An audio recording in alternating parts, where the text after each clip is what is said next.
हमने fundamental rights के article जो है 1 बाय 1 लेके चल रहे हैं और आज हमारा फंडामेंटल राइट्स का article 23 constitution 1973।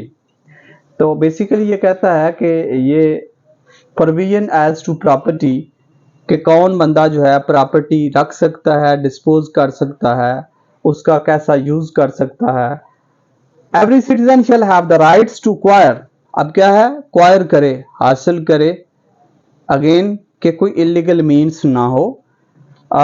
Hold and dispose of property in any parts of Pakistan, again Pakistani citizen Pakistan के किसी हिस्से में रख सकता है, होल्ड कर सकता है, बेच सकता है property, subject to the constitution and any reasonable restriction imposed by law.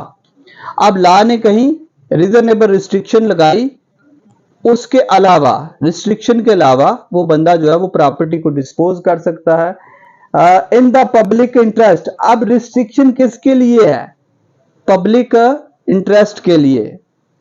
तो सालस पपूली सुप्रीमा लक्स, ये हमेशा कॉन्स्टिट्यूशन की जितनी भी प्रोविजंस आएंगी कहीं ना कहीं ये देखा जाएगा कि interest of public is supreme then private interest.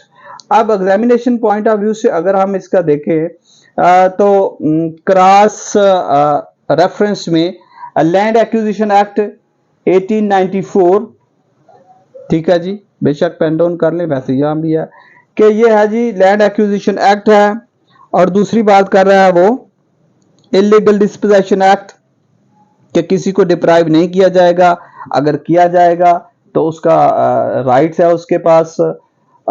Illegal disposition act 2005 और इसी तरह specific relief act section 8, section 9 और general classes act section 24A, section 460 Pakistan penal code 1860 और section 550 criminal procedure code 1898, colonisation of governments land act 1912।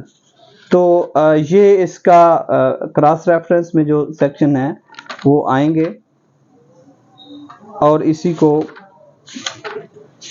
23 जो है वो deal कर रहा है।